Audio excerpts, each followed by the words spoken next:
Hi, welcome to another episode of TFT Hyper Roll from Mission for Tuition. It's called Mission for Tuition because we are trying to raise money for our son's middle and high school tuition since he has to go to a special, very expensive school. We never ask for donations.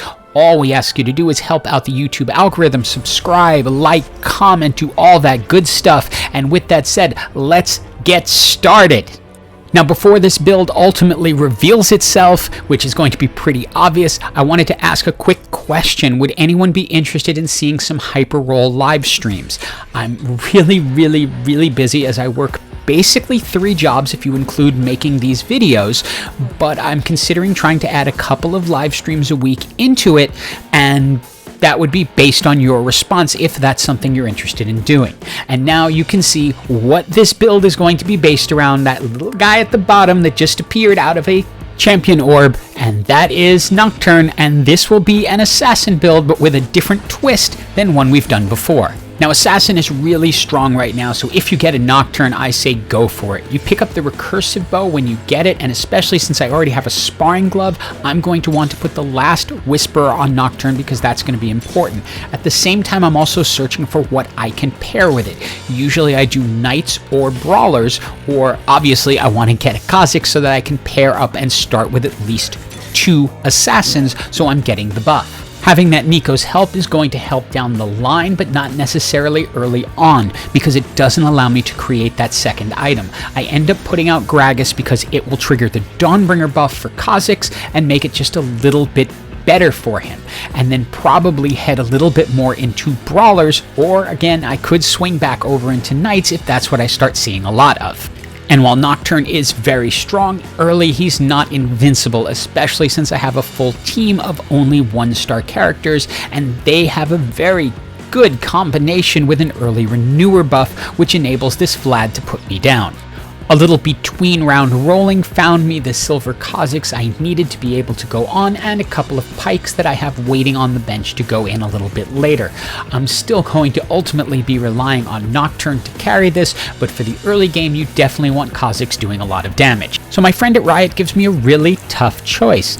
Do I want to take the Sparring Glove, which I absolutely need to create the Infinity's Edge, or a Nico's help that may allow me to get Nocturne up to gold later on? I ultimately decide on the Nico's help and hope that I'm going to be able to get the Sparring Glove later on throughout some of the item shops. I could have used the Nico's helps immediately to get my Nocturne up to silver, but I'd rather hold on a little bit longer. Since my health is still high and it's early in the game, I want to see how this plays out before I absolutely use them, because they may have a better use later on. While I'm definitely a fan of slamming items on as soon as you get them if they fit the champions that they're going on, I'm not necessarily a fan of using Nico's helps just because. As long as your health stays high, try to hold on, because you might just surprise yourself and win when you don't expect to.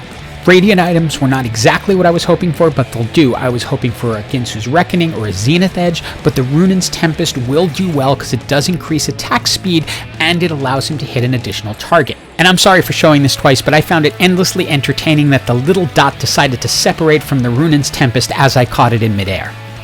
With my health still high at the top of the leaderboard, I'm still holding on to my Nico's help just to see where it goes, and I'm also leaning into Brawlers and Assassins at this point, but I'm really not seeing enough of them for me to be sure that this is the way to go.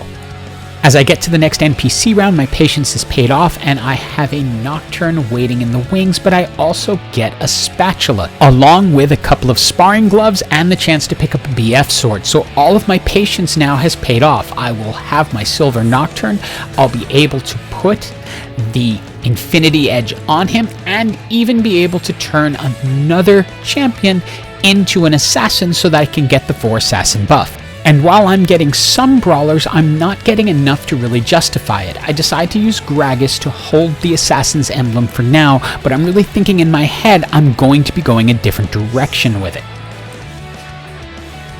And in all reality, I have pretty much most of the items I want, so I decide to grab the loaded die because my goal is going to be to get myself to a gold Nocturne, and that's going to be my best path to it. Now you may ask why I'm holding back on using all of these extras. It's because right now I don't have the highest percentage chance of getting 3s off a loaded die, so I'd rather wait one more round and then use it to try to get to that gold Nocturne. So with my chances at 3 costs now at 35%, it's a good time to use the loaded die on Nocturne and hope I can pick up a bunch. I get 2 of them and an additional Diana, but at least it's getting me closer to my goal. But at this point it's clear to me that brawlers are not going to work, so it's time to pivot. I decide to switch over to Revenant. I pull out Nunu for this because at the moment Diana is being enhanced by Sejuani for the Nightbringer buff, and Kha'Zix is being enhanced by Gragas for the Dawnbringer buff, so at the moment they're going to stay in there. And since now I'm thinking that my front line is going to be a Revenant front line, it's time to make Ivern as strong as possible and give him that Warmog so that he has that extra strength to get through these fights and do as many Daisy summons as possible. And since I'm still top of the leaderboard, I'm holding off on using any of those Nico's helps as I continue to roll and pick up additional Nocturnes. I just need one more at this point to take him up to gold, but this fight may change things because it didn't go exactly as I hoped. But my friend at Riot is looking out for me and hands me a golden globe of happiness, which has an actual loaded die inside. So that is absolutely going to give me exactly what... Well, that's not very... How did it not give me a Nocturne? Well, at least I got the Fiddlesticks so I can add to my Revenant buff and make this team stronger. After turning the dragon into stew, it's time to roll down a little bit and hopefully we can find that Nocturne or something else to improve the team. Silvering up the Fiddlesticks gives us the chance to make a change, and that is to turn Fiddlesticks into an assassin who is going to be able to jump into their backline and set fire to them rather than relying on the brawlers who just are not going to be working out at this point. For the moment, I put an additional Nocturne in and throw the Ionic Spark onto Ivern to make him a little bit tankier and hope that we can continue to hold up until I can fill in the rest of this team. Even at 3, Revenants are very strong, especially on Fiddlesticks, who's able to continue doing damage on his ult even while dead, and that allows Nocturne to get up also and finish the job. And now you can see where my rolling and patience has paid off. I managed to get 2 more Nocturnes and a Viego, and at 10 health I'm guaranteed to make it through this round so I can get them in. And at this point, I'm just keeping 2 Nocturnes in the game because ultimately I want to make use of getting additional Revenants and keeping them up longer, but having 2 of them means they can both come back from the dead and continue to do damage. And with that, we are into the top 4. I pick up the 2 additional Nocturnes and the Viego, roll one more time just to see what's in there, and find another Viego. And at this moment, I am super glad that I held on to those Nico's helps as long as possible because I'm going to get a 2-star Viego out of it.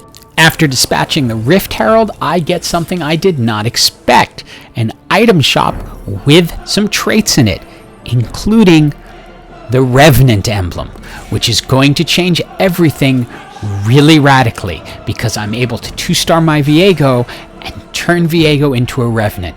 And now I just need one more Revenant to make this complete, and that would be Volibear. Thank you very much. We now have 6 Assassins, 5 Revenants, and basically the perfect itemization I could want on Nocturne.